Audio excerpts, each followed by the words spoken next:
ಕೆಲಸ ಮಾಡುವಾಗ ಸಡನ್ ಆಗಿ ಹಾರ್ಟ್ ಅಟ್ಯಾಕ್ ಆಗಿದೆ. ಅಲ್ಲಿದ್ದ ಮೆಡಿಕಲ್ ಟೀಮು CPR ಮಾಡಿದ್ದಾರೆ. ತಕ್ಷಣ ನನಗೆ ಕಾಲ್ ಮಾಡಿದ್ರು. ಅದಕ್ಕೆ ನಾನು ಡೈರೆಕ್ಟಾಗಿ ಇಲ್ಲಿಗೆ ಬಂದೆ. ಇದು ಯಾವಾಗ ಆಗಿರೋದು? ನಿನ್ನೆ ನೈಟ್ ಆಗಿರೋದು. ಏನಾದರೂ ಎಮರ್ಜೆನ್ಸಿ ಬೇಕಾಗತ್ತೆ ಅಂತ ನೈಟೆಲ್ಲ ನಾನು ಇಲ್ಲೇ ಇದ್ದೆ. ಈ ಇನ್ಸಿಡೆಂಟ್ ನಿನ್ನೆ ಆಗಿದೆ. ಮತ್ ನನಗ್ಯಾಕೆ ಇನ್ಫಾರ್ಮ್ ಮಾಡಿಲ್ಲ? ರಾತ್ರಿ ಮನೆಗೆ ಬರಲ್ಲ ಅಂತಾದ್ರೂ ಒಂದು ಫೋನ್ ಮಾಡ್ಬೇಕಲ್ವಾ? ನಿನಗ್ಯಾಕೆ ಟೆನ್ಷನ್ ಕೊಡಬೇಕು? ನಾನೇ ಎಲ್ಲ ನೋಡ್ಕೊಂಡು ಮುಗ್ದಾದ್ಮೇಲೆ ನಿನಗೆ ಹೇಳೋಣ ಅಂತ ಇದ್ದೆ. ಎಲ್ಲ ಮುಗಿದ್ಮೇಲೆ ಹೇಳಿ ಏನ್ ಪ್ರಯೋಜನ ಅಶೋಕ್?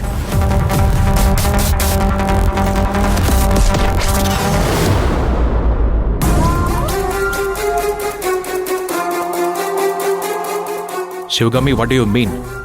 ಹಾಸ್ಪಿಟ್ಲಿಗೆ ಬಂದು ಏನ್ ಮಾತಾಡ್ತಿದೀಯಾ? ಅವರು ನಮಗೋಸ್ಕರ ಕೆಲಸ ಮಾಡ್ತಾ ಇದ್ದಾರೆ. ಅವ್ರ ವಿಷಯದಲ್ಲಿ ಹೀಗೆ ಮಾತಾಡಬಾರ್ದು.